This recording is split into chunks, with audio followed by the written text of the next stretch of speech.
Hej Skipper. Nu vil jeg gerne bevise for, at f af mærke x er lige med limes, som også betyder grænseværdi, når delta x er lige gående mod 0, er en funktionsværdi f af x plus delta minus f af x delt med delta x. Med det vil jeg gerne lave en tegning herovre, som jeg har gjort. Først har vi selvfølgelig funktionen f af x, og så har jeg selvfølgelig været nødt til at lave en tangent, og en tangent går kun igennem et punkt, og der er jeg så skrevet her ved x, f af x. Men for at finde tangenthældningen, der er jeg så nødt til at bruge 2 punkter, og derfor har jeg så også lavet en sekant, da en sekant går igennem 2 punkter. Og som I kan se her, så går den ud lidt ekstra, og det ekstra stykke, det kalder vi faktisk for delta x. Så kan jeg lave sådan en her, så skriver vi delta x, det er det ekstra, vi går ud for at finde sekanten.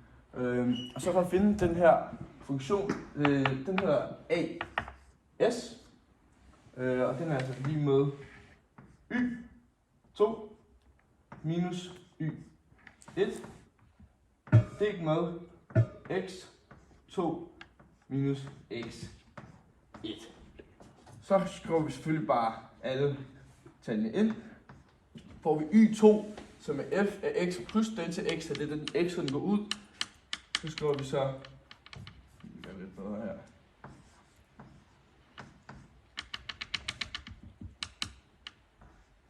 F af x plus delta x minus f af x.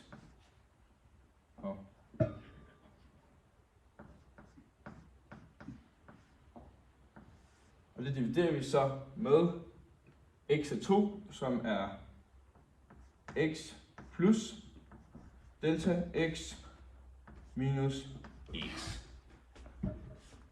Nu vil vi gerne reducere udtrykket, og med det så gør jeg egentlig bare sådan her.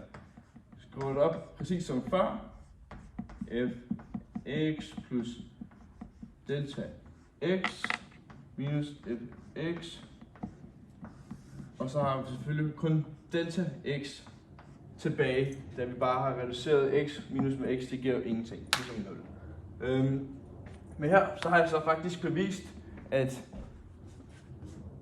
sekantens form er det samme som funktionsværdien af f af x plus delta minus f af x delt over delta x.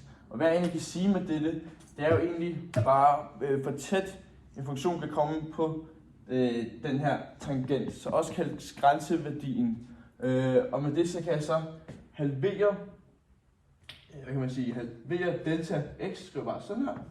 Og så kan jeg se, så laver vi en ny tangent her. Så kommer der et punkt, og så kommer den at se, så går den ned mod tangenten. Så I kan se, den går ned her. Og så hvis jeg bare gør det igen og igen og igen, så kan den komme så tæt på som overhovedet muligt, men den kan aldrig røre. Og det er også det her, som grænseværdien betyder med, det er det sidste punkt, før et punkt rammer et andet punkt. Nu har jeg så bevist dette.